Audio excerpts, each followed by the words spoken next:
ಆತ್ಮೀಯ ವಿದ್ಯಾರ್ಥಿಗಳೇ, ನಿಮ್ಮೆಲ್ಲರಿಗೂ ಕೂಡ ಈ ಒಂದು ವಿಡಿಯೋ ಕ್ಲಾಸ್ಗೆ ಸ್ವಾಗತ.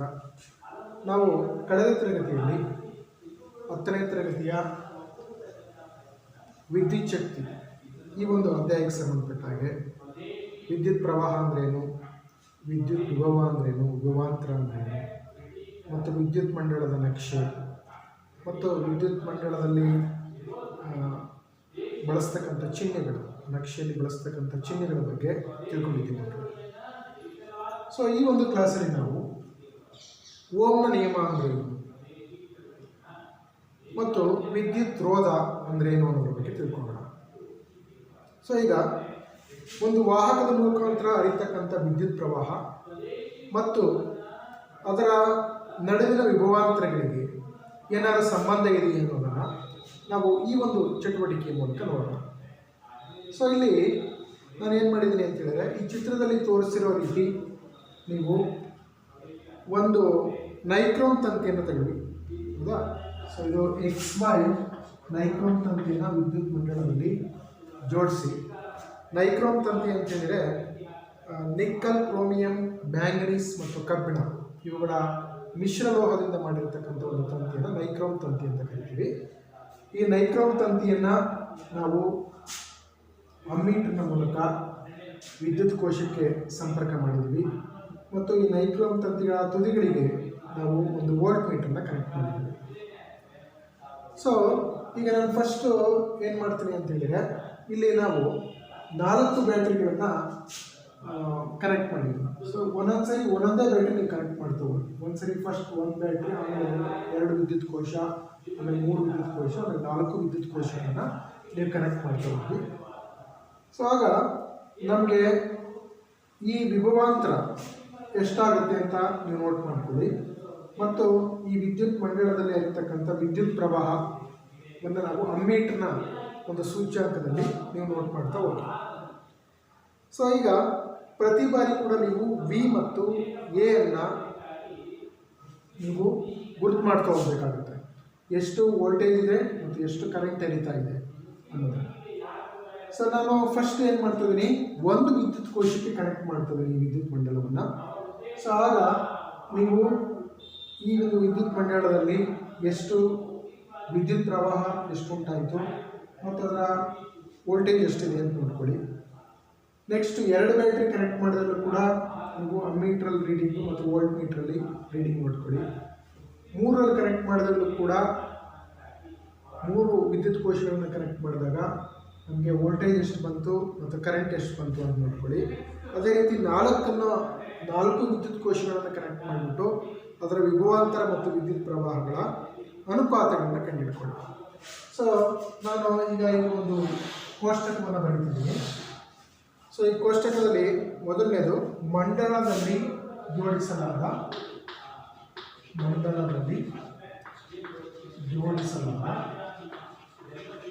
ವಿದ್ಯುತ್ ಕೋಶಗಳ ಸಂಖ್ಯೆ, ಹೌದಾ? ಅಥವಾ ಮಂಡಲದಲ್ಲಿ ಬಳಸಲಾದ ವಿದ್ಯುತ್ ಕೋಶಗಳ ಸಂಖ್ಯೆ,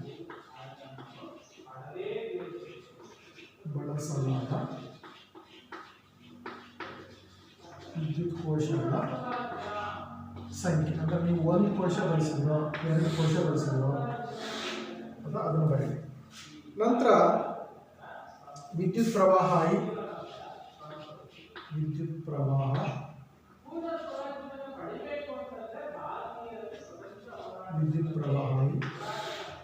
ಮತ್ತು ನೆಕ್ಸ್ಟ್ ಬರ್ತಕ್ಕಂಥದ್ದು ವಿಭವಾಂತರ, ಹೌದಾ? ಸೊ ಇಲ್ಲಿ ವಿಭವಾಂತರ ವಿ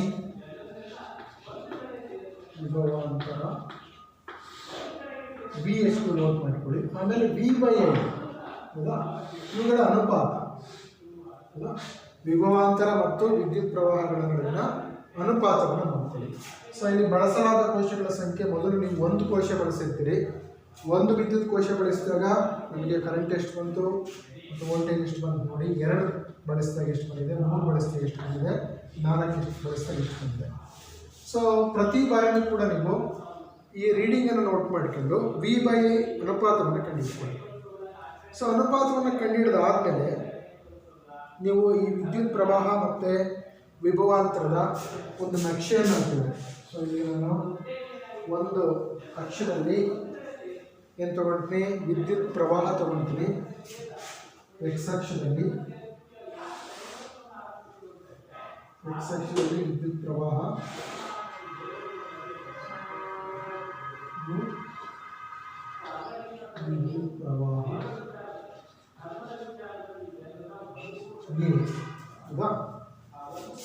ವಿದ್ಯುತ್ ಪ್ರವಾಹ ತಗೊಂಡಿದ್ದೀನಿ. ನೆಕ್ಸ್ಟು ಇದರಲ್ಲಿ ವಿಭವಾಂತರ ತಗೊಂಡಿದ್ದೀನಿ.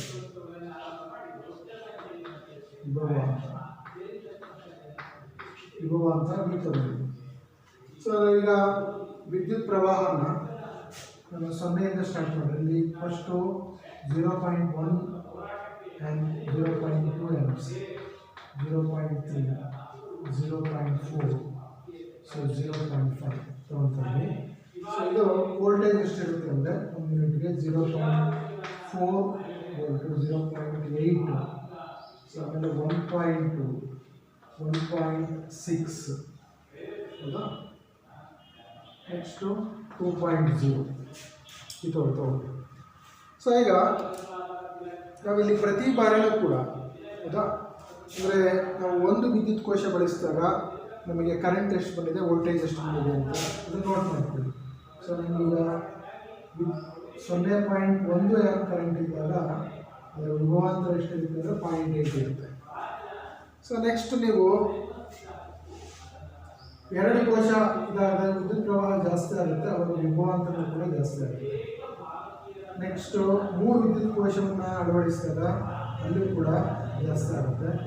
ನೆಕ್ಸ್ಟ್ 4ನ್ನು ಇದು ಮಾಡೋದ್ರಲ್ಲೂ ಕೂಡ ಜಾಸ್ತಿ ಆಗುತ್ತೆ, ಹೌದಾ. ಸೊ ಈಗ ಈ ಎಲ್ಲ ಲೈನ್ಗಳನ್ನ ಸೇರಿಸಿದ್ರೆ ನಮಗೇನು ಬರುತ್ತೆ ಅಂತ ಹೇಳಿದರೆ ಒಂದು ಸರಳ ರೇಖೆ ಬರುತ್ತೆ. ಸೇರಿಸಿದಾಗ ನಮಗೇನು ಬರುತ್ತೆ, ಸ್ಟ್ರೈಟ್ ಲೈನ್ ಸರಳ ರೇಖೆ ಬರುತ್ತೆ. ಅಂದರೆ ಪ್ರತಿ ಬಾರಿ ಕೂಡ ಏನಾಗಿರುತ್ತೆ, ಈ ವಿಭವಾಂತರ ಮತ್ತು ವಿದ್ಯುತ್ ಪ್ರವಾಹ V/I, ಸೊ ಇದರ ಅನುಪಾತ ಏನಾಗಿರುತ್ತೆ ನಮಗೆ ಅಂತ ಹೇಳಿದ್ರೆ ಈ ಅನುಪಾತ ಒಂದು ಸ್ಥಿರಾಂಕ ಆಗಿರುತ್ತೆ. ಸೊ ಇದನ್ನು 1827ರಲ್ಲಿ ಜರ್ಮನಿಯ ಒಬ್ಬ ಭೌತವಿಜ್ಞಾನಿ ಆಗಿರ್ತಕ್ಕಂಥ ಜಾರ್ಜ್ ಸೈಮನ್ ಓಮ್, ಸೊ ಅವರು ಒಂದು ವಿದ್ಯುತ್ ಮಂಡಳದಲ್ಲಿ ಒಂದು ವಿದ್ಯುತ್ ಪ್ರವಾಹ ಉಂಟಾದಾಗ ಅದರಲ್ಲಿರ್ತಕ್ಕಂಥ ವಿದ್ಯುತ್ ಪ್ರವಾಹ ಮತ್ತು ಆ ವಾಹಕದ ತಂತಿಗಳ ನಡುವಿನ ವಿಭವಾಂತರ, ಇವುಗಳ ನಡುವಿನ ಸಂಬಂಧವನ್ನು ಕಂಡುಹಿಡಿಯಲಿಕ್ಕೋಸ್ಕರ ಅವರು ಈ ಒಂದು ಎಕ್ಸ್ಪೆರಿಮೆಂಟನ್ನು ಮಾಡ್ತಾರೆ. ಸೊ ಅವರಿಗೆ ಏನು ಗೊತ್ತಾಗುತ್ತೆ ಅಂತ ಹೇಳಿದರೆ, ಒಂದು ಸ್ಥಿರವಾಗಿರ್ತಕ್ಕಂಥ ತಾಪಮಾನದಲ್ಲಿ ವಿದ್ಯುತ್ ಮಂಡಳದಲ್ಲಿನ ತಂತಿಗಳ ನಡುವಿನ ವಿಭವಾಂತರವು ಅದರ ಮೂಲಕ ಹರಿಯತಕ್ಕಂಥ ವಿದ್ಯುತ್ ಪ್ರವಾಹಕ್ಕೆ ನೇರಾನುಪಾತದಲ್ಲಿರುತ್ತೆ ಅಂತ ಹೇಳ್ತಾರೆ. ಸೊ ಇದನ್ನು ನಾವೇನಂತ ಕರಿತೀವಿ, ಓಮ್ ನಿಯಮ ಅಂತ ಕರಿತೀವಿ, ಅಲ್ವಾ. ಸೊ ಇನ್ನೊಂದು ಸರಿ ಹೇಳ್ತೀವಿ, ಓಮ್ ನಿಯಮ ಅಂದರೆ ಏನು ಅಂದರೆ, ಒಂದು ಸ್ಥಿರವಾಗಿರ್ತಕ್ಕಂಥ ತಾಪಮಾನದಲ್ಲಿ ವಿದ್ಯುತ್ ಮಂಡಳದಲ್ಲಿನ ತಂತಿಯ ನಡುವಿನ ವಿಭವಾಂತರವು ಅದರಲ್ಲಿ ಹರಿತಕ್ಕಂಥ ವಿದ್ಯುತ್ ಪ್ರವಾಹಕ್ಕೆ ನೇರಾನುಪಾತದಲ್ಲಿರುತ್ತೆ. ಸೊ ಇದನ್ನು ನಾವು ಯಾವ ರೀತಿ ಇದನ್ನು ಸೂಚಿಸ್ಬೋದು, ಈ ಥರ ಸಮೀಕರಣಗಳು ಅಂತಂದರೆ V is proportional to V ಅಂತೇಳಿದರೆ ವಿಭವಾಂತರ ವಿದ್ಯುತ್ ಪ್ರವಾಹಕ್ಕೆ ನೇರಾನುಪಾತದಲ್ಲಿರುತ್ತೆ. ಅಂದರೆ ನೇರಾನುಪಾತ ಅಂದ್ರೇನು, ನೀವು ವಿದ್ಯುತ್ ಪ್ರವಾಹವನ್ನು ಜಾಸ್ತಿ ಮಾಡ್ತಾ ಹೋದಾಗಲೆಲ್ಲ ವಿಭವಾಂತರನೂ ಜಾಸ್ತಿ ಆಗ್ತಾ ಹೋಗುತ್ತೆ, ಅಥವಾ ವಿದ್ಯುತ್ ಪ್ರವಾಹವನ್ನು ಕಡಿಮೆ ಮಾಡ್ತಾ ಬಂದಾಗಲೆಲ್ಲ ವಿಭವಾಂತರನೂ ಕೂಡ ಕಡಿಮೆ ಆಗುತ್ತೆ, ಅಥವಾ ವಿಭವಾಂತರ ಜಾಸ್ತಿ ಮಾಡಿದರೆ ವಿದ್ಯುತ್ ಪ್ರವಾಹನೂ ಕೂಡ ಏನಾಗುತ್ತೆ, ಜಾಸ್ತಿ ಆಗುತ್ತೆ. ಸೊ ಎರಡೂ ಕೂಡ ಒಂದಕ್ಕೊಂದು ಏನಾಗಿರುತ್ತೆ ಅಂತ ಹೇಳಿದರೆ ನೇರಾನುಪಾತದಲ್ಲಿರ್ತವೆ. ಒಂದು ಜಾಸ್ತಿ ಮಾಡಿದರೆ ಇನ್ನೊಂದು ಕೂಡ ಜಾಸ್ತಿ ಆಗುತ್ತೆ, ಒಂದು ಕಡಿಮೆ ಮಾಡಿದರೆ ಇನ್ನೊಂದು ಕೂಡ ಕಡಿಮೆ ಆಗುತ್ತೆ. ಸೊ ಅದು ಈ ಗ್ರಾಫಲ್ಲೂ ಕೂಡ ನಿಮಗೆ ಗೊತ್ತಾಗುತ್ತೆ. ಸೊ ನಾವಿಲ್ಲಿ ಏನು ಮಾಡಿದ್ರು ಅವರು ಈ ಎಕ್ಸ್ಪೆರಿಮೆಂಟಲ್ಲಿ ನೋಡಿ, ಈ ಕೋಶಗಳ ಸಂಖ್ಯೆಗಳನ್ನು ಜಾಸ್ತಿ ಮಾಡಿದಾಗೆಲ್ಲ ಏನಾಗುತ್ತೆ, ವಿಭವಾಂತರ ಜಾಸ್ತಿ ಆಗುತ್ತೆ, ಅಲ್ಲ, ಸರಿ, ವಿದ್ಯುತ್ ಪ್ರವಾಹ ಜಾಸ್ತಿ ಆಗುತ್ತೆ. ಆ ವಿದ್ಯುತ್ ಪ್ರವಾಹ ಜಾಸ್ತಿ ಆದಂಗೆ ನಮಗೆ ಇಲ್ಲಿ ವೋಲ್ಟ್ ಮೀಟ್ರಲ್ಲಿ ಏನಾಗುತ್ತೆ, ವಿಭವಾಂತರನೂ ಕೂಡ ಜಾಸ್ತಿ ಆಗುತ್ತೆ, ಹೌದಾ. ಸೊ ವಿದ್ಯುತ್ ಪ್ರವಾಹ ಮತ್ತು ವಿಭವಾಂತರ ಏನಾಗಿರುತ್ತೆ ಅಂದರೆ ಎರಡೂ ಕೂಡ ನೇರಾನುಪಾತದಲ್ಲಿರುತ್ತೆ. ಸೊ ಇದನ್ನು ಇನ್ನೊಂದು ರೀತಿ ನಾವು ಬರೆಯೋದಾದರೆ, ಸೊ ಏನು ಬರೀಬೋದು, V is equal to RI ಅಂತ ಬರೀತೀನಿ. ವೇರ್ R ಅಂತ ಹೇಳಿದರೆ R ಈಸ್ ಈಕ್ವಲ್ ಟು ಸ್ಥಿರಾಂಕ. R ಏನಾಗಿರುತ್ತೆ, ಇದು ಒಂದು ಸ್ಥಿರಾಂಕ ಆಗಿರುತ್ತೆ. ಸೊ ಈ ಸ್ಥಿರಾಂಕ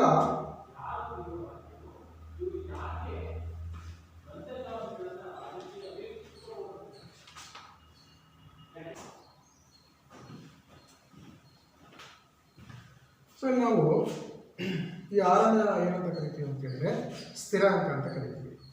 ಸ್ಥಿರಾಂಕ ಅಂತ ಹೇಳಿದ್ರೆ ನೋಡಿ, ಒಂದು ನಿರ್ದಿಷ್ಟವಾಗಿರ್ತಕ್ಕಂಥ ತಾಪಮಾನದಲ್ಲಿ ಲೋಹದ ತಂತಿಯ ಸ್ಥಿರಾಂಕ ಆರ್ ಆಗಿದ್ದು ಇದನ್ನು ನಾವೇನಂತ ಕರಿತೀವಿ ಅಂದರೆ ರೋಧ ಅಂತ ಕರಿತೀವಿ.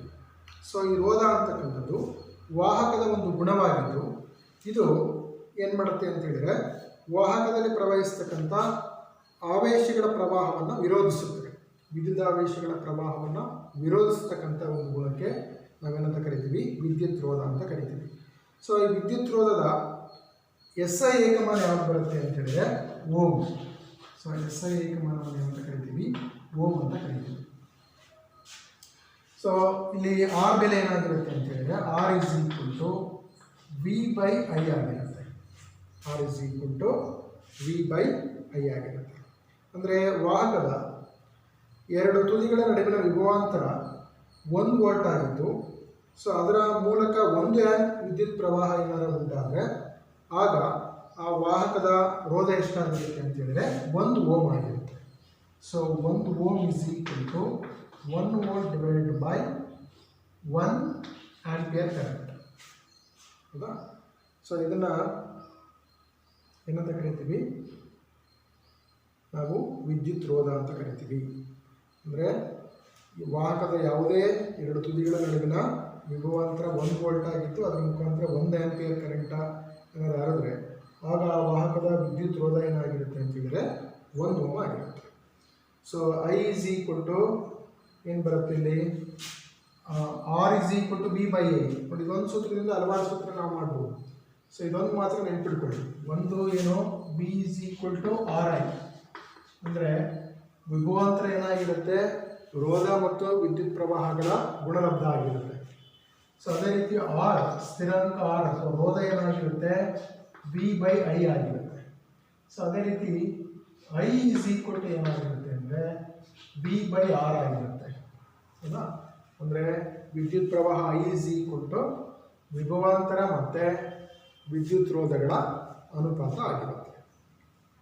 ಸೊ ಇದನ್ನು ನಾವೇನಂತ ಕರಿತೀವಿ ಅಂತ ಹೇಳಿದ್ರೆ ವಿದ್ಯುತ್ ರೋಧ ಅಂತ ಕರಿತೀವಿ. ವಿದ್ಯುತ್ ರೋಧ ಅಂತ ಹೇಳಿದ್ರೆ ಒಂದು ವಾಹಕದಲ್ಲಿ ವಿದ್ಯುತ್ ಪ್ರವಾಹ ಉಂಟಾದಾಗ ಆ ವಿದ್ಯುದಾವೇಶ ಕಣಗಳಿಗೆ ಇರ್ತಕ್ಕಂಥ ಅಡಚಣೆಯನ್ನು ನಾವೇನಂತ ಕರಿತೀವಿ, ಅಥವಾ ಪ್ರತಿರೋಧವನ್ನು, ವಿದ್ಯುತ್ ಪ್ರವಾಹಕ್ಕೆ ಪ್ರತಿರೋಧವನ್ನು ಕೊಡ್ತಕ್ಕಂಥದ್ದನ್ನು ನಾವೇನಂತ ಕರಿತೀವಿ, ವಿದ್ಯುತ್ ರೋಧ ಅಂತ ಕರಿತೀವಿ. ಸೊ ಸ್ವಾಭಾವಿಕವಾಗಿ ಯಾವುದೇ ಒಂದು ರೋಧದ ಮುಖಾಂತರ ಪ್ರವಹಿಸ್ತಕ್ಕಂಥ ವಿದ್ಯುತ್ ಪ್ರವಾಹ ಅದರ ರೋಧಕ್ಕೆ ವಿಲೋಮ ಅನುಪಾತವನ್ನು ಹೊಂದಿರುತ್ತೆ. ಅಂದರೆ ರೋಧವನ್ನು ಜಾಸ್ತಿಗೊಳಿಸಿದ್ರೆ ನೀವು ವಿದ್ಯುತ್ ಪ್ರವಾಹದ ದರ ಏನಾಗುತ್ತೆ ಅಂತ ಹೇಳಿದರೆ ಅದರ ಅರ್ಧದಷ್ಟು ಕಡಿಮೆ ಆಗುತ್ತೆ. ಹೌದಾ? ನೀವು ರೋಧ ಜಾಸ್ತಿ ಮಾಡಿದಾಗಲೆಲ್ಲ ಏನಾಗುತ್ತೆ ಅಂತ ಹೇಳಿದ್ರೆ ವಿದ್ಯುತ್ ಪ್ರವಾಹದ ದರ, ನೀವು ರೋಧವನ್ನು ಡಬಲ್ ಮಾಡಿದರೆ ವಿದ್ಯುತ್ ಪ್ರವಾಹದ ದರ ಏನಾಗುತ್ತೆ, ಅದರ ಅರ್ಧದಷ್ಟು ಕಡಿಮೆ ಆಗುತ್ತೆ. ಹೌದಾ? ಸೊ ಇಲ್ಲಿ ಯಾಕೆ ಕಡಿಮೆ ಆಗುತ್ತೆ ಅಂದರೆ ಇಲ್ಲಿ R = V/I ಇದೆ.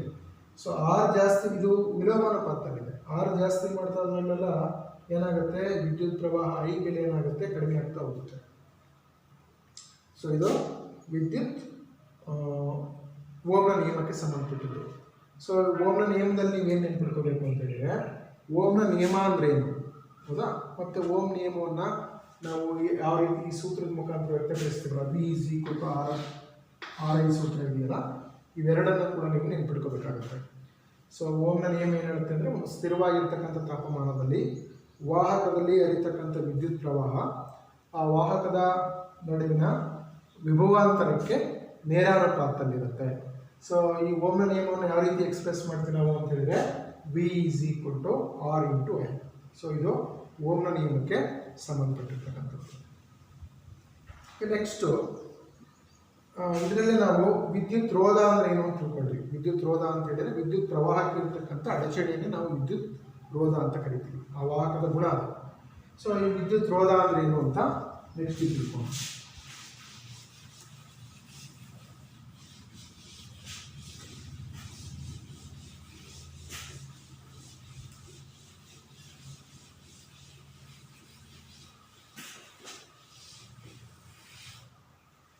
ನೆಕ್ಸ್ಟು ರೋಧ ಅಂದರೆ ಏನು ಅಂತ ನೋಡಿ. ರೋಧ, ಸೊ ರೋಧ ಅಂದರೆ ವಾಹಕದಲ್ಲಿ ಪ್ರವಹಿಸ್ತಕ್ಕಂಥ ವಿದ್ಯುದಾವೇಶಗಳ ಪ್ರವಾಹವನ್ನು ವಿರೋಧಿಸ್ತಕ್ಕಂಥ ವಾಹಕದ ಒಂದು ಗುಣವನ್ನು ನಾವೇನಂತ ಕರಿತೀವಿ, ರೋಧ ಅಂತ ಕರಿತೀವಿ. ಸೊ ಇದು ಆ ಎಲೆಕ್ಟ್ರಿಸಿಟಿ ಅದರಲ್ಲಿ ವಿದ್ಯುದಾವೇಶಗಳನ್ನು ಪಾಸ್ ಆಗಲಿಕ್ಕೆ ಅಡಚಣೆ ಉಂಟು ಹೌದಾ. ಸೊ ಆ ಅಡಚಣೆನ ನಾವೇನಂತ ಕರಿತೀವಿ ಅಂತ ಹೇಳಿದರೆ ರೋಧ ಅಂತ ಕರಿತೀವಿ. ಕರೆಂಟು ಆ ವೈರಿನ ಮುಖಾಂತರ ಯಾವುದೋ ಒಂದು ವೈರ್ ಇದೆ, ಆ ವೈರ್ ಮುಖಾಂತರ ಕರೆಂಟು ಪಾಸ್ ಆಗಲಿಕ್ಕೆ ಇರ್ತಕ್ಕಂಥ ಅಡಚಣೆ ಏನಿದೆ, ಆ ಅಡಚಣೆಯನ್ನು ನಾವೇನಂತ ಕರಿತೀವಿ, ವಿದ್ಯುತ್ ರೋಧ ಅಂತ ಕರಿತೀವಿ. ಸೊ ಈ ವಿದ್ಯುತ್ ರೋಧದ SI ಏಕಮಾನ ಯಾವ್ದು ಬರುತ್ತೆ ಅಂತ ಹೇಳಿದ್ರೆ, ಇದರ SI ಏಕಮಾನ ಓಮ್, ನಾವು ಓಮ್ನಿಂದ ಸೂಚಿಸ್ತೇವೆ ಇದರ SI ಏಕಮಾನ. ಸೊ ಈಗ ವಿದ್ಯುತ್ ಪ್ರವಾಹಕ್ಕೆ ರೋಧ ಏನಾಗಿರುತ್ತೆ ಅಂತ ಹೇಳಿದ್ರೆ ವಿಲೋಮಾನುಪಾತ ಬಂದಿರುತ್ತೆ. ಅಂದರೆ ನಾವು ನೋಡಿದ್ವಿ V = RI, ಸೊ R ಅಂದರೆ V/I ಬರುತ್ತೆ ಆಯಿತಾ. ನೀವು ರೋಧ ಜಾಸ್ತಿ ಮಾಡಿದಷ್ಟು ಏನಾಗುತ್ತೆ, ವಿದ್ಯುತ್ ಪ್ರವಾಹ ಕಡಿಮೆ ಆಗ್ತಾ ಹೋಗುತ್ತೆ, ಅದು ಜಾಸ್ತಿ ಆಗ್ತಾ ಹೋಗುತ್ತೆ. ರೋಧ ಜಾಸ್ತಿ ಆದರೆ ವಿದ್ಯುತ್ ಪ್ರವಾಹ ಕಡಿಮೆ ಆಗುತ್ತೆ, ರೋಧ ಜಾಸ್ತಿ ಮಾಡಿದ್ರೆ ವಿದ್ಯುತ್ ಪ್ರವಾಹ ಏನಾಗುತ್ತೆ ಅಂತಂದರೆ ಜಾಸ್ತಿ ಆಗುತ್ತೆ. ಸೊ ಇದು ಒಂದಕ್ಕೂ ಇನ್ನೊಂದು ಏನಾಗಿರುತ್ತೆ, ವಿಲೋಮಾನುಪಾತದಲ್ಲಿ ಇರುತ್ತೆ. ನೀವು ಒಂದನ್ನು ಜಾಸ್ತಿ ಮಾಡಿದರೆ ಇನ್ನೊಂದು ಏನಾಗುತ್ತೆ, ಕಡಿಮೆ ಆಗ್ತಾ ಹೋಗುತ್ತೆ. ಸೊ ಈಗ ವಾಹಕದ ಯಾವುದೇ ಎರಡು ತುದಿಗಳ ನಡುವಿನ ವಿಭವಾಂತರ 1 ವೋಲ್ಟ್ ಆಗಿದ್ದು ಹೌದಾ. ಸೊ ಇದರಲ್ಲಿ 1 ಆಂಪಿಯರ್ ಕರೆಂಟ್ ಇರುತ್ತೆ, ಆಗ ಅದನ್ನು ನಾವೇನಂತ ಕರಿತೀವಿ, ಆ ವಾಹಕದ ರೋಧವನ್ನು 1 ಓಮ್ ಅಂತ ಕರಿತೀವಿ. ಸೊ I ಏನು V/, ನೋಡಿ I ಏನು ಬರುತ್ತೆ, V/R, R V/I ಅಥವಾ I V/R. ಸೊ ಈ ಐಯನ್ನು ಈ ಕಡೆ ಶಿಫ್ಟ್ ಮಾಡಿದ್ರೆ ಈ ಕಡೆ ಬರುತ್ತೆ, ಅರ್ಥ ಆಯ್ತಲ್ಲ. ಸೊ ಇಲ್ಲಿ ನೀವು ಏನಾಗುತ್ತೆ, ರೋಧ ಜಾಸ್ತಿ ಮಾಡಿದಷ್ಟು ವಿದ್ಯುತ್ ಪ್ರವಾಹ ಏನಾಗುತ್ತೆ, ಕಡಿಮೆ ಆಗುತ್ತೆ. ರೋಧ ಕಡಿಮೆ ಮಾಡಿದಷ್ಟು ವಿದ್ಯುತ್ ಪ್ರವಾಹ ಏನಾಗುತ್ತೆ, ಜಾಸ್ತಿ ಆಗುತ್ತೆ. ಸೊ ಇವೆರಡೂ ಕೂಡ ಒಂದಕ್ಕೊಂದು ವಿಲೋಮಾನುಪಾತದಲ್ಲಿ ಇರುತ್ತೆ. ಸೊ ಈಗ ನೆಕ್ಸ್ಟು ರೋಧಕ ಅಂದರೆ ಏನು, ರೋಧ ಆಯಿತು, ನೆಕ್ಸ್ಟು ರೋಧಕ. ಸೊ ರೋಧಕ ಅಂತೇಳಿದರೆ ಒಂದು ವಾಹಕವು ಕಡಿಮೆ ರೋಧವನ್ನು ಒದಗಿಸಿದರೆ ಅದನ್ನು ಉತ್ತಮ ವಾಹಕ ಅಂತ ಕರಿತೀವಿ. ಯಾವುದೇ ಒಂದು ವಿದ್ಯುತ್ ವಾಹಕ ಅಥವಾ ವಿದ್ಯುತ್ ತಂತಿ ಅದು ಕಡಿಮೆ ರೋಧವನ್ನು ಉಂಟು ಮಾಡಿದರೆ ಅದನ್ನು ನಾವು ಉತ್ತಮ ವಾಹಕ ಅಂತ ಕರಿತೀವಿ. ಸಪೋಸ್ ಒಂದು ಕಾಪರ್ ವೈರ್ ಇದೆ, ಒಂದು ತಾಮ್ರದ ತಂತಿ ಇದೆ ಅಂತ ತಿಳ್ಕೊಳ್ಳಿ. ಆ ತಾಮ್ರದ ತಂತಿಯಲ್ಲಿ ಏನಾಗಿರುತ್ತೆ, ರೋಧ ಕಡಿಮೆ ಇರುತ್ತೆ. ಸೊ ಅದನ್ನು ನಾವೇನಂತ ಕರಿತೀವಿ, ಉತ್ತಮವಾಗಿರ್ತಕ್ಕಂಥ ವಾಹಕ ಅಂತ ಕರಿತೀವಿ. ಸೊ ಒಂದು ವಾಹಕ ಏನಾದರೆ ಗಣನೀಯವಾಗಿರ್ತಕ್ಕಂಥ ರೋಧವನ್ನು ಹೊಂದಿದ್ರೆ ಅದನ್ನು ನಾವು ರೋಧಕ ಅಂತ ಕರಿತೀವಿ. ಅಂದರೆ ಒಂದು ವಾಹಕದ ರೋಧ ಗಣನೀಯವಾಗಿದ್ದರೆ ಅದನ್ನು ನಾವು ರೋಧಕ ಅಂತ ಕರಿತೀವಿ. ಸೊ ಈಗ ರೋಧಕ ಉಂಟು ಮಾಡತಕ್ಕಂಥ ಅಂಶಗಳು ಯಾವ್ಯಾವು ಅಂತ ನೋಡೋಣ. ಸೊ ವಾಹಕದ ರೋಧ ಉಂಟು ಮಾಡುವ ಅಂಶಗಳು ಯಾವ್ಯಾವ ಅಂಶಗಳನ್ನು ಈ ವಾಹಕದ ರೋಧ ಅವಲಂಬಿಸಿರುತ್ತದೆ, ಅವಲಂಬಿಸಿರುವ ಅಂಶ, ವಾಹಕದ ರೋಧ ಅವಲಂಬಿಸಿರುವ ಅಂಶಗಳು ಯಾವ್ಯಾವ ಅಂಶದ ಮೇಲೆ ಈ ವಾಹಕದ ರೋಧ ಅವಲಂಬಿಸಿರುತ್ತೆ. ಸೊ ಅದಕ್ಕೆ ನಾನು ಏನು ಮಾಡ್ತೀನಿ ಅಂದರೆ ಒಂದು ವಿದ್ಯುತ್ ಮಂಡಲದ ಚಿತ್ರವನ್ನು ಬರೀತಿದ್ದೀನಿ. ಈ ರೀತಿ ಒಂದು ನೈಕ್ರಾನ್ ತಂತಿ ಅಂತ ತೊಗೊಳ್ತೀನಿ ಅಲ್ವಾ. ಸೊ ಈ ನೈಕ್ರಾನ್ ತಂತಿನ ನಾನು ಯಾವುದಕ್ಕೆ ಕನೆಕ್ಟ್ ಮಾಡ್ತೀನಿ ಅಂದರೆ ಒಂದು ಬ್ಯಾಟ್ರಿ ಅಲ್ಲ, ಒಂದು ಶುಷ್ಕ ಕೋಶ, ಅದನ್ನು ಅಮ್ಮೀಟರ್ ಮುಖಾಂತರ ಕನೆಕ್ಟ್ ಮಾಡಿ ಪ್ಲಕ್ಕಿ ಮುಖಾಂತರ ಸೊ ಇಲ್ಲಿ ನೈಕ್ರಾನ್ ತಂತಿಗೆ ಕನೆಕ್ಟ್ ಮಾಡ್ತದೆ. ಸೊ ಇದು XY, ಇದು ನೈಕ್ರಾನ್ ತಂತಿ ಅಲ್ವಾ. ಸೊ ಈಗ ಈ ತಂತಿನಲ್ಲಿ ನಾನೇನು ಮಾಡ್ತಿದ್ದೀನಿ ಅಂದರೆ ಒಂದು ವಿದ್ಯುತ್ ಕೋಶಕ್ಕೆ ನೈಕ್ರೋಮ್ ತಂತಿ ಮುಖಾಂತರ ಒಂದು ಅಮ್ಮೀಟರ್ ಕನೆಕ್ಟ್ ಮಾಡಿದ್ವಿ, ಒಂದು ವಿದ್ಯುತ್ ಮಂಡಲ ಇದೆ. ಸೊ ಇವಾಗ ನೀವು ಈ XY ನೈಕ್ರೋಮ್ ತಂತಿಯನ್ನು ಇದರಲ್ಲಿ ಹಾಕಿದಾಗ ಅಮ್ಮೀಟ್ರಲ್ಲಿ ರೀಡಿಂಗ್ ಎಷ್ಟು ಬಂತು ನೋಡ್ತೀನಿ. ಸೊ ಈಗ ಈ ನೈಕ್ರೋಮ್ ತಂತಿಯನ್ನು ನಾನು ಚೇಂಜ್ ಮಾಡ್ತಿದ್ದೀನಿ, ಈ XYಯನ್ನು ಮಾತ್ರ ಚೇಂಜ್ ಮಾಡ್ತಿದ್ದೀನಿ. XYನ ಹೇಗೆ ಚೇಂಜ್ ಮಾಡ್ತಿದ್ದೀನಿ, ಸೊ ಇದ್ರ ತಂತಿ ಉದ್ದವನ್ನೇ ಜಾಸ್ತಿ ಮಾಡ್ತಿದ್ದೀನಿ. ನೋಡಿ ಈ ಥರದ್ದು ಏನಾದ್ರು ಒಂದು ನೈಕ್ರೋಮ್ ತಂತಿ ಇಲ್ಲಿ ಹಾಕಿದೆ. ಸೊ ಇಲ್ಲೇನಾಗಿದೆ, ಈ ನೈಕ್ರೋಮ್ ತಂತಿಯ ಉದ್ದ ಮಾತ್ರ ಬದಲಾಗಿದೆ. ಇದನ್ನು ನೀವು XY ಕನೆಕ್ಟ್ ಮಾಡ್ಕೊಳ್ಳಿ, ಆಗ ನಮಗೆ ಅಮ್ಮೀಟ್ರಲ್ಲಿ ಸೂಚ್ಯಂಕ ಏನು ಬಂತು ನೋಟ್ ಮಾಡ್ಕೊಳ್ಳಿ ಹೌದಾ. ಸೊ ಇದು ಫಸ್ಟ್ ಟೈಮ್ ಆಯಿತು, ಇದು ಸೆಕೆಂಡ್ ಟೈಮ್ ಆಯಿತು. ಮೂರನೇ ಬಾರಿಗೆ ಸೊ ಒಂದು ದಪ್ಪ ಇರ್ತಕ್ಕಂಥ ಒಂದು ನೈಟ್ರೋನ್ ತಂತಿಯನ್ನು, ಅಂದರೆ ಇದು ಅಡ್ಡ ಕೊಯ್ತ ಜಾಸ್ತಿ ದಪ್ಪ ಇರ್ತಕ್ಕಂಥ ನೈಟ್ರೋನ್ ತಂತಿಯನ್ನು ಕನೆಕ್ಟ್ ಮಾಡಿ, ಹೌದಾ. ಸೊ ಆವಾಗ ನಮಗೆ ಅಮ್ಮೀಟ್ರಲ್ಲಿ ಏನು ಸೂಚಕ ಬಂತು ಇದನ್ನು ನೋಟ್ ಮಾಡ್ಕೊಳ್ಳಿ. ಸೊ ಈಗ ಇದರಲ್ಲಿ ನಾವು ಈ ಎಕ್ಸ್ಪೆರಿಮೆಂಟಿಂದ ನಮ್ಗೆ ಏನು ಗೊತ್ತಾಗುತ್ತೆ ಅಂದರೆ, ಸೊ ಈ ವಾಹಕದ ರೋಧ ಯಾವಾಗ ಜಾಸ್ತಿ ಆಗುತ್ತೆ ನಮಗೆ ಅಂದರೆ, ವಾಹಕದ ತಂತಿಯ ಉದ್ದ ಜಾಸ್ತಿ ಆದಂಗೆ ರೋಧ ಜಾಸ್ತಿ ಆಗುತ್ತೆ, ಹೌದಾ. ಸೊ ರೋಧ ಜಾಸ್ತಿ ಆಗುತ್ತೆ ಅಂತ ನಮ್ಗೆ ಏನು ಗೊತ್ತಾಗುತ್ತೆ, ಅಮ್ಮೀಟರ್ ಕಡಿಮೆ ಕರೆಂಟ್ ಬಂತು ಅಂದರೆ ರೋಧ ಜಾಸ್ತಿ ಆಯಿತು ಅಂತ ಅರ್ಥ. ಸೊ ಇಲ್ಲಿ ಜಾಸ್ತಿ ಕರೆಂಟ್ ಬಂತು ಅಂದರೆ ರೋಧ ಕಡಿಮೆ ಇದೆ ಅಂತ ಅರ್ಥ. ನೀವು ಇಲ್ಲಿ ಈ ಒಂದು ತಂತಿ ಹಾಕಿದಾಗ ಈ ತಂತಿನಲ್ಲಿ ಏನಿದೆ, ನೈಟ್ರೋನ್ ತಂತಿನಲ್ಲಿ ಈ ತಂತಿಯ ಉದ್ದ ಜಾಸ್ತಿ ಇದೆ. ಸೊ ವಾಹಕದ ತಂತಿಯ ಉದ್ದ ಜಾಸ್ತಿ ಆದಾಗಲೆಲ್ಲ ನಮಗೇನಾಗುತ್ತೆ, ವಿದ್ಯುತ್ ರೋಧ ಜಾಸ್ತಿ ಆಗುತ್ತೆ, ಅವಾಗ ನಮಗೆ ಕಡಿಮೆ ಕರೆಂಟ್ ಪಾಸ್ ಆಗುತ್ತೆ. ಸೊ ವಾಹಕದ ರೋಧ ಯಾವುದನ್ನು ಅವಲಂಬಿಸಿರುತ್ತೆ ಅಂತ ಹೇಳಿದರೆ, ವಾಹಕದ ತಂತಿಯ ಉದ್ದವನ್ನು ಅವಲಂಬಿಸಿರುತ್ತೆ, ಅಲ್ಲ. ವಾಹಕದ ತಂತಿಯ ಉದ್ದಕ್ಕೆ ನೇರಾನುಪಾತ ಇರುತ್ತೆ. ವಾಹಕದ ತಂತಿಯ ಉದ್ದಕ್ಕೆ ನೇರಾನುಪಾತದಲ್ಲಿರುತ್ತೆ. ನೇರಾನುಪಾತದಲ್ಲಿರುತ್ತೆ ಅಂತಂದರೆ ಏನಂತ, ನೀವು ತಂತಿ ಉದ್ದ ಜಾಸ್ತಿ ಮಾಡಿದಷ್ಟು ರೋಧ ಏನಾಗುತ್ತೆ, ಜಾಸ್ತಿ ಆಗುತ್ತೆ. ತಂತಿ ಉದ್ದ ಕಡಿಮೆ ಮಾಡಿದಷ್ಟು ರೋಧ ಏನಾಗುತ್ತೆ, ಕಡಿಮೆ ಆಗುತ್ತೆ. ನೆಕ್ಸ್ಟು ಇದರ ಅಡ್ಡ ಕೊಯ್ತ, ತಂತಿಯ ದಪ್ಪ. ಈ ಅಡ್ಡ ಕೊಯ್ದಕ್ಕೆ ಏನಾಗಿರುತ್ತೆ ಅಂತ ಹೇಳಿದರೆ ವಿಲೋಮಾನುಪಾತದಲ್ಲಿರುತ್ತೆ, ಹೌದಾ. ಸೊ ಈಗ ರೋಧವು ವಾಹಕದ ತಂತಿಯ ಉದ್ದಕ್ಕೆ ನೇರಾನುಪಾತದಲ್ಲಿರುತ್ತೆ. ರೋಧವು ವಾಹಕದ ಅಡ್ಡ ಕೊಯ್ತಕ್ಕೆ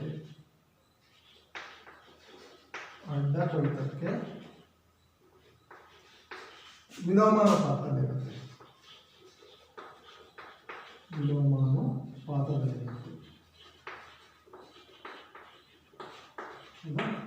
ಸೊ ವಾಹಕದ ತಂತಿಯ ಉದ್ದಕ್ಕೆ ನೇರಾನುಪಾತ ಅಂತ ಹೇಳಿದ್ರೆ ಈ ರೋಧ ಯಾವುದ್ರ ಮೇಲೆ ಡಿಪೆಂಡ್ ಆಗಿರುತ್ತೆ, ಇದಕ್ಕೆ ಡೈರೆಕ್ಟ್ಲಿ ಪ್ರಪೋರ್ಷನಲ್ ಟು ಎಲ್ ಆಗಿರುತ್ತೆ, ಹೌದಾ. ಆರ್ ಎಲ್ಗೆ ಏನಾಗಿರುತ್ತೆ, ನೇರಾನುಪಾತದಲ್ಲಿರುತ್ತೆ. ನೆಕ್ಸ್ಟು ಈ ಆರ್ ಏನಾಗಿರುತ್ತೆ ಅಂದರೆ, ಇದಕ್ಕೆ ಅಡ್ಡ ಕೊಯ್ತಕ್ಕೆ ಏರಿಯಾ ಆಫ್ ಕ್ರಾಸ್ ಸೆಕ್ಷನ್. ನೀವು ತುಂಬ ದಪ್ಪನಾಗಿರ್ತಕ್ಕಂಥ ತಂತಿಯನ್ನು ಏನಾದ್ರು ನೀವು ಬಳಸಿದ್ರಿ ಅಂತೇಳಿದರೆ ಆಗ ರೋಧ ಏನಾಗುತ್ತೆ, ಕಡಿಮೆ ಆಗುತ್ತೆ. ಸೊ ತುಂಬ ತೆಳುವಾಗಿರ್ತಕ್ಕಂಥ ತಂತಿಯನ್ನು ಬಳಸಿದ್ರೆ ಏನಾಗುತ್ತೆ, ರೋಧ ಏನಾಗುತ್ತೆ, ಜಾಸ್ತಿ ಆಗುತ್ತೆ. ಸೊ ಇಲ್ಲಿ ಆರ್ ಈ ಅಡ್ಡ ಕೊಯ್ತಕ್ಕೆ ಏನಾಗಿರುತ್ತೆ ಅಂದರೆ ವಿಲೋಮಾನುಪಾತ ಇರುತ್ತೆ. ಸೊ ಈಗ ನಾವೇನು ಮಾಡ್ತಿದ್ದೀವಿ ಅಂತೇಳಿದರೆ ಇವೆರಡನ್ನು ಕಂಬೈನ್ ಮಾಡಿದೆ, ಅಂದರೆ R proportional to L and R universally proportional to 1/e. ಇವೆರಡನ್ನು ಕಂಬೈನ್ ಮಾಡಿ ನಮ್ಗೆ ಏನು ಬರುತ್ತೆ ಅಂದರೆ ಆರ್ ಪ್ರಪೋರ್ಷನಲ್ ಟು L/E ಆಗುತ್ತೆ, ಅಲ್ವಾ. ಸೊ ಇದನ್ನು ನಾನು R is equal to rho into L/E ಆಗುತ್ತೆ. ಸೊ ಈ ರೋವನ್ನು ಏನಂತ ಕರಿತೀವಿ ನಾವು ಅಂತೇಳಿದರೆ ರೋಧಶೀಲತೆ ಅಂತ ಕರಿತೀವಿ. ರೋಧಶೀಲತೆ ಗೊತ್ತಾಗ್ತಿಲ್ಲ. ಸೊ ಇಲ್ಲಿ ಯಾವುದೇ ಒಂದು ವಾಹಕದ ರೋಧ ಯಾವುದನ್ನು ಅವಲಂಬಿಸಿರುತ್ತೆ ಅಂತ ಹೇಳಿದರೆ ಆ ತಂತಿ ವಾಹಕದ ತಂತಿ ಉದ್ದ ಅವಲಂಬಿಸಿರುತ್ತೆ. ಸೊ ವಾಹಕದ ತಂತಿಯ ಉದ್ದ ಜಾಸ್ತಿ ಆದಷ್ಟು ರೋಧ ಜಾಸ್ತಿ ಆಗುತ್ತೆ, ಉದ್ದ ಕಡಿಮೆ ಇದ್ದಷ್ಟು ರೋಧ ಕಡಿಮೆ ಆಗುತ್ತೆ. ಸೊ ಈ ಎಕ್ಸ್ಪೆರಿಮೆಂಟಲ್ಲಿ ಗೊತ್ತಾಗುತ್ತೆ. ನೆಕ್ಸ್ಟ್ ವಾಹಕದ ತಂತಿಯ ಅಡ್ಡ ಕೊಯ್ತಕ್ಕೆ ವಿಲೋಮಾನುಪಾತದಲ್ಲಿರುತ್ತೆ. ನೀವು ದಪ್ಪ ಜಾಸ್ತಿ ಆದಾಗಲೆಲ್ಲ ಏನಾಗುತ್ತೆ, ರೋಧ ಕಡಿಮೆ ಆಗುತ್ತೆ. ದಪ್ಪ ಕಡಿಮೆ ಆದಾಗಲೆಲ್ಲ ಏನಾಗುತ್ತೆ, ರೋಧ ಜಾಸ್ತಿ ಆಗುತ್ತೆ, ಅಂದರೆ ವಿಲೋಮಾನುಪಾತದಲ್ಲಿರುತ್ತೆ. ಸೊ ಎರಡನ್ನೂ ಕಂಬೈನ್ ಮಾಡಿದಾಗ ಆರ್ ಪ್ರಪೋರ್ಷನಲ್ ಟು L/E ಆಗುತ್ತೆ. ಸೊ ಇದನ್ನು R is equal to rho into L/E ಅಂತ ತಗೊಂಡ್ವಿ. ಇಲ್ಲಿ ರೋ ಅಂದರೆ ಏನು, ರೋಧಶೀಲತೆ.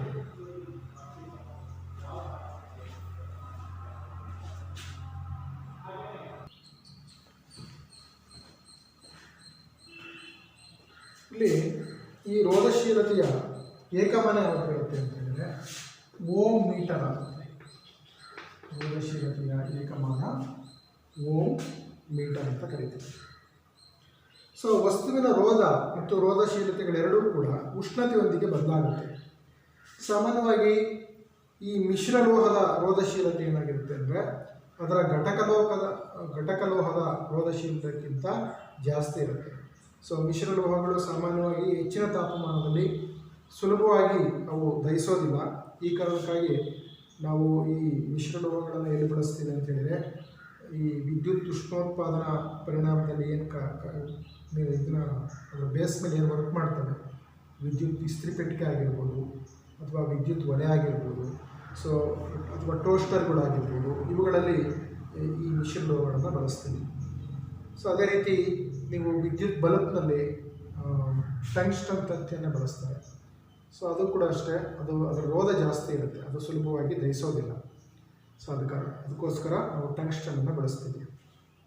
ಮತ್ತು ಈ ತಾಮ್ರ ಮತ್ತು ಅಲ್ಯೂಮಿನಿಯಂ ಏನಿದೆ, ಇವನ್ನ ಸಾಮಾನ್ಯವಾಗಿ ವಿದ್ಯುತ್ ಪ್ರಸರಣ ನಿಗಮದಲ್ಲಿ ನಾವು ಬಳಸ್ತೀವಿ. ಆ ಪ್ರಸರಣ ಮಾರ್ಗಗಳಲ್ಲಿ ಬಳಸ್ತೀವಿ. ನಾವು ವಿದ್ಯುತ್ತನ್ನು ಒಂದು ಕಡೆಯಿಂದ ಇನ್ನೊಂದು ಕಡೆ ಕ್ಯಾರಿ ಮಾಡಲಿಕ್ಕೆ ನಾವು ಅಲ್ಯೂಮಿನಿಯಂ ಮತ್ತು ತಾಮ್ರವನ್ನು ಬಳಸ್ತೀವಿ. ಏಕೆಂದರೆ ಆ ತಾಮ್ರ ಮತ್ತು ಅಲ್ಯೂಮಿನಿಯಂನಲ್ಲಿ ಏನಾಗಿರುತ್ತೆ ಅಂದರೆ ಈ ರೋಧಶೀಲತೆ ಕಡಿಮೆ ಇರುತ್ತೆ, ಅದಕ್ಕೋಸ್ಕರ. ಸೊ ಈಗ ಇದಕ್ಕೆ ಸಂಬಂಧಪಟ್ಟ ಹಾಗೆ ನಾವು ಕೆಲವೊಂದು ಸಮಸ್ಯೆಗಳನ್ನು ನೋಡೋಣ. ಅಂದರೆ ವಿದ್ಯುತ್ ರೋಧ ಮತ್ತು ವಿದ್ಯುತ್ ಪ್ರವಾಹ, ವಿಭವಾಂತರಕ್ಕೆ ಸಂಬಂಧಪಟ್ಟಿರ್ತಕ್ಕಂಥ ಕೆಲವೊಂದು ಸಮಸ್ಯೆಗಳನ್ನು ನೋಡೋಣ.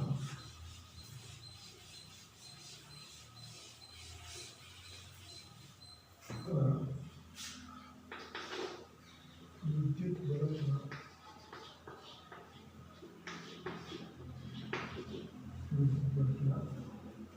ರೋಧವು 1200 ಓಮ್ ಆದರೆ 220 ವೋಲ್ಟ್ ಮೂಲದಿಂದ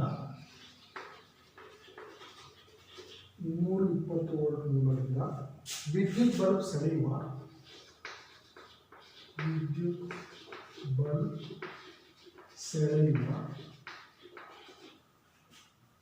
ವಿದ್ಯುತ್ ಪ್ರವಾಹ ಎಷ್ಟು? ವಿದ್ಯುತ್ ಪ್ರವಾಹ ಎಷ್ಟು? ಸಾಮಾನ್ಯವಾಗಿ ಓಮ್ ನಿಯಮಕ್ಕೆ ಸಂಬಂಧಪಟ್ಟಿರ್ತಕ್ಕಂಥ ಇತರ ಸಮಸ್ಯೆಗಳನ್ನ ಕೇಳ್ತಿರ್ತಾರೆ. ಇಲ್ಲೇನು ಕೇಳಿದರೆ ವಿದ್ಯುತ್ ಬಲ್ಬ್ನ ರೋಧಕ ಕೇಳಿದ್ದಾರೆ. ರೋಧಕ ಅಂತ ಹೇಳಿದರೆ 6 ಬೆಲೆ ಕೊಟ್ಟಿದ್ದಾರೆ, 1200 ಓಮ್ ಇದೆ. ನೆಕ್ಸ್ಟು ವಿಭವಾಂತರ ಕೊಟ್ಟಿದ್ದಾರೆ. ವಿಭವಾಂತರ V ಎಷ್ಟಿದೆ? 220 ವೋಲ್ಟ್ ಇದೆ. ಸೊ ಸೆಳೆತಕ್ಕಂಥ ವಿದ್ಯುತ್ ಪ್ರವಾಹ I ಎಷ್ಟು ಅಂತ ಕೇಳಿದ್ದಾರೆ. ಸೂತ್ರ ಗೊತ್ತಿದೆ ನಮಗೆ, ಏನು? V R. ಇದೊಂದು ಸೂತ್ರ ನೆನಪಿಟ್ಕೊಳ್ಳಿ. ಈಗ I ಕೇಳಿದರೆ I ವ್ಯಾಲ್ಯೂ ಏನಾಗುತ್ತೆ? V ಬೈ R ಆಗುತ್ತೆ. V ಬೈ R ಅಂತ ಹೇಳಿದರೆ V ಬೆಲೆ ಎಷ್ಟಿದೆ? 220 ವೋಲ್ಟ್ ಇದೆ. ಇದು ಎಷ್ಟಿದೆ? 1200 ಇದೆ. ಸೊ ಆಗ 0 ಕ್ಯಾನ್ಸಲ್ ಆದರೆ 22/120 ಆಗುತ್ತೆ. 22/120 ಡಿವೈಡ್ ಮಾಡಿ ನಮಗೆ 0.18 ಆಂಪ್ಸ್ ಕರೆಂಟ್ ಬರುತ್ತೆ. ಹೌದಾ? 0.18 ಆಂಪಿಯರ್ ಕರೆಂಟ್ ಆಗಿದೆ. ಯಾವಾಗ 1200 ಓಮ್ ರೋಧಕ ಇದ್ದು ಅದರ ವಿಭವಾಂತರ 220 ವೋಲ್ಟ್ ಇದ್ದಾಗ. ಸೊ ಈಗ ಇದೇ ಒಂದು ವಿಭವಾಂತರ ಇರ್ತಕ್ಕಂಥ ಇನ್ನೊಂದು ಸಮಸ್ಯೆ ನೋಡೋಣ. ಸೊ ಇನ್ನೊಂದು ಈ ಥರ ಇದೆ. ಹೀಟರ್ನ ಸುರುಳಿಯ ರೋಧವು 100 ಓಮ್ ಆದರೆ 220 ವೋಲ್ಟ್ ಮೂಲದಿಂದ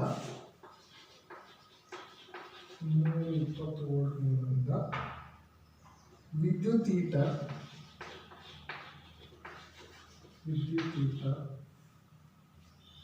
ಸುರುಳಿ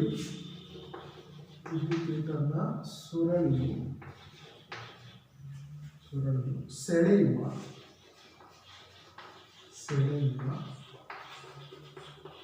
ವಿದ್ಯುತ್ ಪ್ರವಾಹ ಎಷ್ಟು?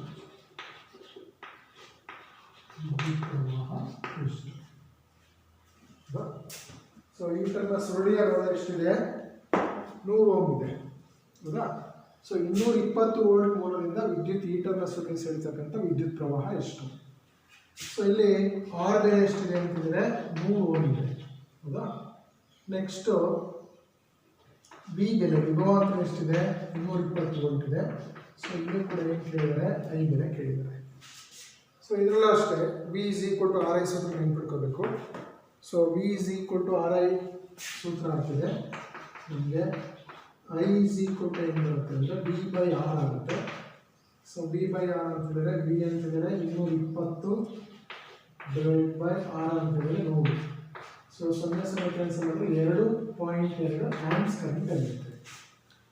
ನೋಡಿ, ಈಗ ಇವೆರಡೂ ಸಮಸ್ಯೆಗಳನ್ನ ನೋಡಿದಾಗ ನಮ್ಗೇನು ಗೊತ್ತಾಗುತ್ತೆ ನೋಡಿ, ಎರಡರಲ್ಲೂ ಕೂಡ ವಿಭವಾಂತರ ಒಂದೇ ಇದೆ. ಇದರಲ್ಲೂ 220 ವೋಲ್ಟ್ ಇದೆ, ಇದರಲ್ಲೂ 220 ವೋಲ್ಟ್ ಇದೆ. ಆದರೆ ಇದರಲ್ಲಿ ಮೊದಲನೇ ಸಮಸ್ಯೆನಲ್ಲಿ ವಿದ್ಯುತ್ ರೋಧ ಜಾಸ್ತಿ ಇದೆ, 1200 ಓಮ್ ಇದೆ ವಿದ್ಯುತ್ ರೋಧ. ಸೊ ಎರಡನೇ ಸಮಸ್ಯೆನಲ್ಲಿ ಬರೀ 100 ಓಮ್ ಇದೆ ವಿದ್ಯುತ್ ರೋಧ. ಸೊ ಇಲ್ಲಿ ವಿದ್ಯುತ್ ರೋಧ ಜಾಸ್ತಿ ಆದಂಗೆ ಇಲ್ಲಿ ಕರೆಂಟ್ ಏನಾಯಿತು, ಕಡಿಮೆ ಆಯಿತು. ಹೌದಾ, ಅದೇ ವಿಭವಾಂತರಕ್ಕೆ. ಸೊ ಇಲ್ಲಿ ಅದೇ ವಿಭವಾಂತರಕ್ಕೆ ವಿದ್ಯುತ್ ರೋಧ ಏನೋ ಕಡಿಮೆ ಮಾಡಿದ್ರೆ ನಮಗೆ ಕರೆಂಟ್ ಏನು ಬಂತು, ನಮಗೆ ಜಾಸ್ತಿ ಬಂತು. ಸೊ ಇದನ್ನು ನೆನ್ಪಿಟ್ಕೋಬೇಕು. ಹೌದಾ, ಸೊ ನಮಗೆ ರೋಧ ಜಾಸ್ತಿ ಆದಂಗೆಲ್ಲ ಕರೆಂಟ್ ಏನಾಗುತ್ತೆ, ಕಡಿಮೆ ಆಗುತ್ತೆ. ರೋಧ ಕಡಿಮೆ ಆದರೆ ಕರೆಂಟ್ ಏನಾಗುತ್ತೆ, ಜಾಸ್ತಿ ಆಗುತ್ತೆ ಅನ್ನೋದಕ್ಕೆ ಇದು ಒಂದು ಉದಾಹರಣೆ. ಸೊ ಇದೇ ರೀತಿ ಈಗ ಇನ್ನೊಂದು ಸಮಸ್ಯೆಯನ್ನು ನೋಡೋಣ.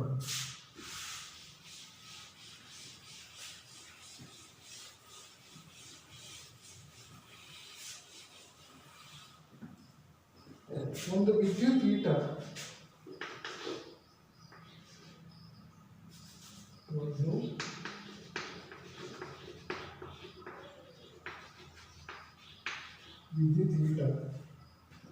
ವಿದ್ಯುತ್ ಮೂಲದಿಂದ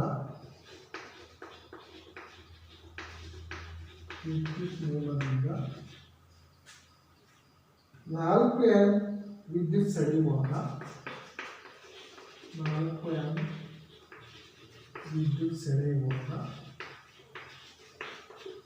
ಸೆಳೆಯುವಾಗ ಅದರ ತುದಿಗಳ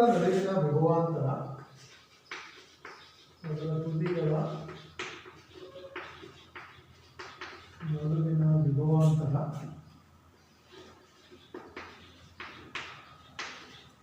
ವಿಭವಾಂತರ 60 ವೋಲ್ಟ್ ಆಗಿದ್ದು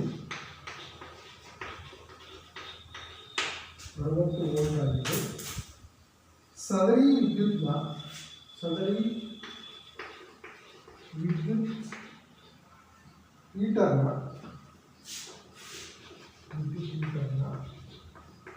ವಿಭವಾಂತರವನ್ನು 120 ವೋಲ್ಟ್ಗೆ ಹೆಚ್ಚಿಸಿದಾಗ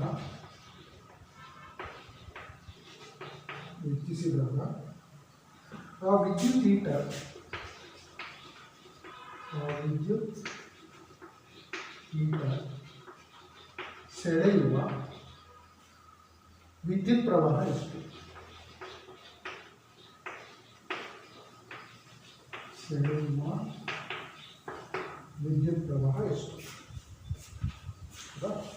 ಸೊ ಇಲ್ಲಿ ವಿಭವಾಂತರ ಕೊಟ್ಟಿದ್ದಾನೆ, ವಿದ್ಯುತ್ ಪ್ರವಾಹ ಕೊಟ್ಟಿದ್ದಾನೆ.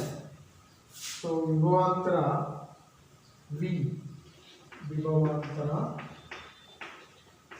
ಎಷ್ಟಿದೆ, 60 ವೋಲ್ಟ್ ಇದೆ. ಹೌದಾ, ಸೊ ವಿದ್ಯುತ್ ಪ್ರವಾಹ I is equal to 4 amp current ಇದೆ. ಹೌದಾ, ಸೊ ಈಗ ನಮಗೆ ಫಸ್ಟ್ ಏನು ಕಂಡು ಹಿಡ್ಕೋಬೇಕು, ವಾಹಕದ ರೋಧದ ಬೆಲೆ ಕಂಡು ಹಿಡ್ಕೊಳ್ಳಿ. ಸೊ ಆರ್ ಬೆಲೆ ಎಷ್ಟು ಕಂಡು ಹಿಡ್ಕೊಳ್ಳಿ ಫಸ್ಟು. ಹೌದಾ, ಆಮೇಲೆ ವಿಭವಾಂತರ ಜಾಸ್ತಿ ಮಾಡಿದಾಗ 60 ವೋಲ್ಟ್ನಿಂದ 120 ವೋಲ್ಟ್ಗೆ ಆವಾಗ ಎಷ್ಟು ವಿದ್ಯುತ್ ಪ್ರವಾಹ ಆಗುತ್ತೆ ಅಂತ ನೋಡೋಣ. ಸೊ ಓಮ್ ನಿಯಮದ ಪ್ರಕಾರ ಆರ್ ಇಸ್ ಈಕ್ವಲ್ ಟು ಏನಾಗುತ್ತೆ, R is equal to V by I ಆಗುತ್ತೆ. V is equal to R I ಅಥವಾ R is equal to V by. ಅಲ್ಲಿ 60 ವೋಲ್ಟ್ ಇದೆ ಬೈ 4 ಅಂದರೆ ನಮಗೆ ಎಷ್ಟು ಬರುತ್ತೆ, 15 ಓಮ್ ಆಯಿತು.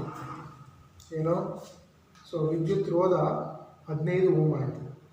ಸೊ ಈಗ ನೀವು ವಿಭವಾಂತರವನ್ನು 60 ವೋಲ್ಟ್ನಿಂದ 120 ವೋಲ್ಟಿಗೆ ಜಾಸ್ತಿ ಮಾಡಿದಾಗ ಹೌದಾ, ಆಗ ವಿದ್ಯುತ್ ಪ್ರವಾಹ ಏನು ಬರುತ್ತೆ ನೋಡಿ.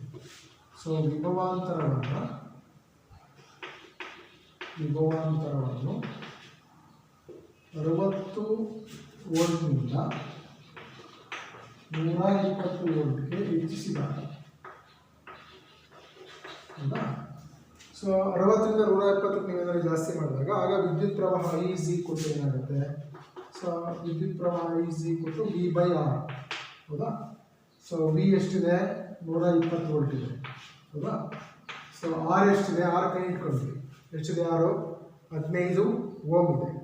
ಸೊ ಈಗ ನಮಗೆ ಬರ್ತಕ್ಕಂಥ ವಿದ್ಯುತ್ ಪ್ರವಾಹ ಎಷ್ಟಾಗುತ್ತೆ? 120/15 ಅಂದರೆ 8 ಆಂಪ್ಸ್ ಕರೆಂಟ್ ಆಗಿದೆ, ಹೌದಾ? 8 ಆಂಪ್ ಕರೆಂಟ್ ಆಗಿದೆ. ಅರ್ಥ ಆಗ್ತಿದ್ದೀರಾ? ಸೊ ಇದು ನೋಡ್ಕೋಬೇಕು. ಸೊ ನಾವು ಇಲ್ಲಿ ಏನು ಮಾಡಿದ್ದೀವಿ? ವಿಭವಾಂತರವನ್ನು 60 ವೋಲ್ಟಿಂದ 60 ವೋಲ್ಟ್ ವಿಭವಾಂತರ 60 ವೋಲ್ಟ್ ಇದ್ದಾಗ ನಮಗೆ ವಿದ್ಯುತ್ ಪ್ರವಾಹ ಎಷ್ಟಿತ್ತು? 4 ಆಂಪ್ಸ್ ಇತ್ತು. ಸೊ ಇದನ್ನು ಡಬಲ್ ಮಾಡಿದಾಗ, 60ರಿಂದ 120ಕ್ಕೆ ಮಾಡಿದಾಗ ಕರೆಂಟ್ ಕೂಡ ಏನಾಗುತ್ತೆ? ಇಲ್ಲಿ ಡಬಲ್ ಆಗುತ್ತೆ. ಸೊ 4 ಆಂಪಿಯರ್ನಿಂದ 8 ಆಂಪಿಯರ್ ಕರೆಂಟು ಜಾಸ್ತಿ ಆಗುತ್ತೆ.